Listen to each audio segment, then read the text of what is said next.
Look, Bumble knows you're exhausted by dating.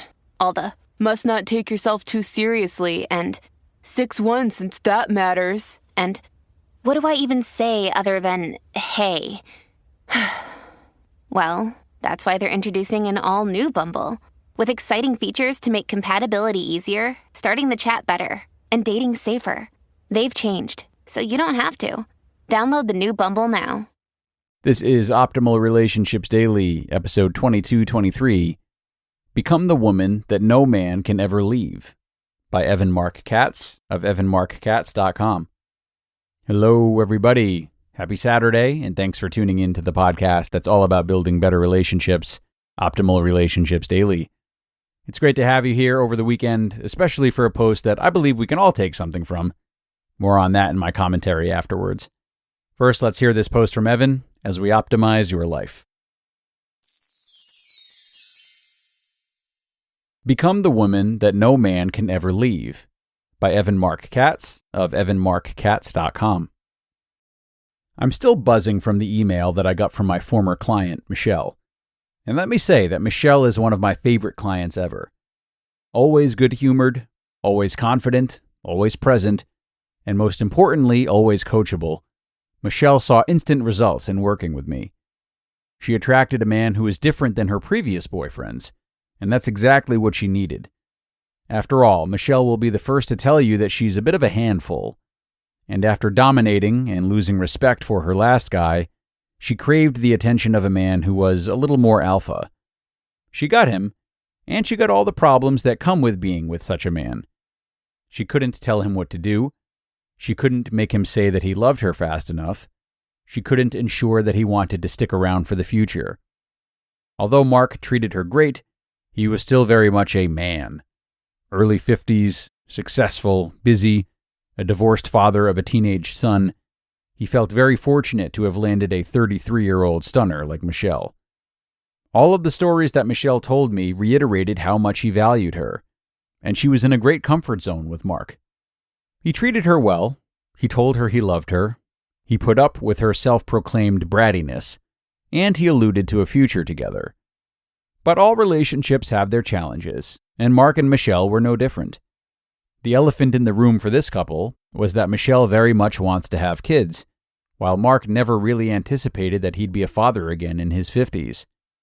While I was coaching Michelle through the first 4 months of their relationship, and intermittently in between, I cautioned her to not put any pressure on him about getting married and having kids. While theoretically she could be wasting her time with him, my advice was to let him fall in love with her. If he did, she would have a lot more leverage when the baby talk came up, as opposed to trying to extract an answer out of him in the early stages of the relationship. This worked like a charm, because really it was no secret that Michelle wanted to be a mom, and since Mark was a man of integrity, he wanted to do right by his girlfriend. He agreed, last July, to be the future father of her children. Then he changed his mind a few months later. No matter how much he loved Michelle, Mark just couldn't pull the trigger on a second round of fatherhood, and they tearfully parted ways. I was sad for Michelle, but very proud at how she handled herself.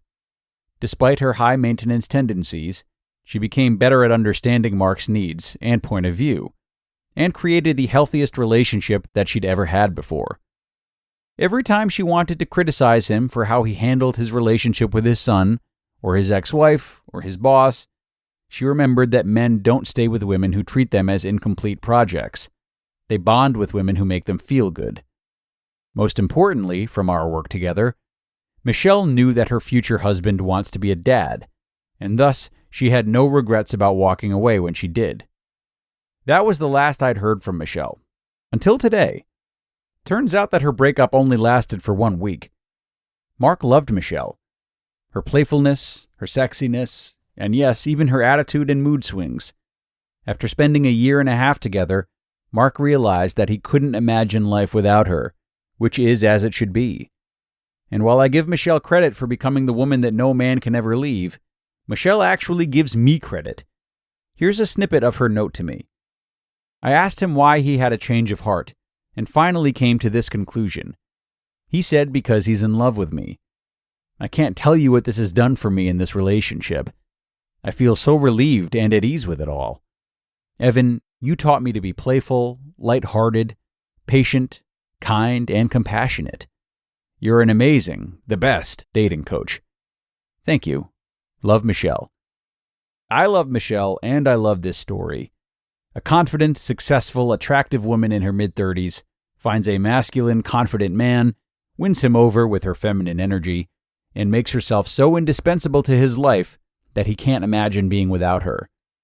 I'm attending their wedding this summer in San Francisco, and I couldn't be more excited for the both of them. Know that this is within your grasp, and that true love will find you sooner rather than later, as long as you prioritize your love life like Michelle did.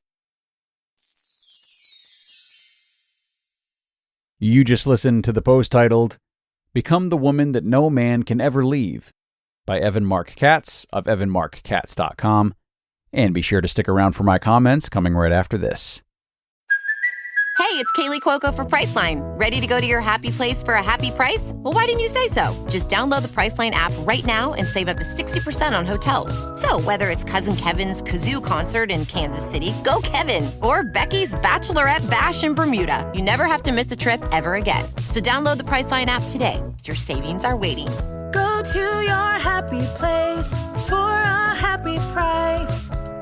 Go to your happy price, Priceline. And thanks to Evan for sharing this post today. It was a nice story that he offered about Michelle. Though I do hope that the takeaway everyone had is that while it's great to make these efforts to be such a desirable partner, we shouldn't stop doing so, even if someone does leave us anyway. You know, there are a number of reasons that a good couple might split up and not get back together, in spite of the happy ending we heard here today. However, that doesn't mean that the work is for naught. We're all here to become better partners, and that's all we can control. We can't control the outcomes because we can't control other people. And it's important that we remember that amidst our journeys to become the best we can for our loved ones. If we don't keep this top of mind, and we mistakenly maintain a more transactional mindset, we're setting ourselves up for failure. But that's going to do it for today, everybody. Thank you, as always, for tuning in and making this episode possible, especially over the weekend. Have a great rest of your day, and be sure to join us again tomorrow for both our regularly scheduled episode as well as our weekly bonus episode. That's where your optimal life awaits.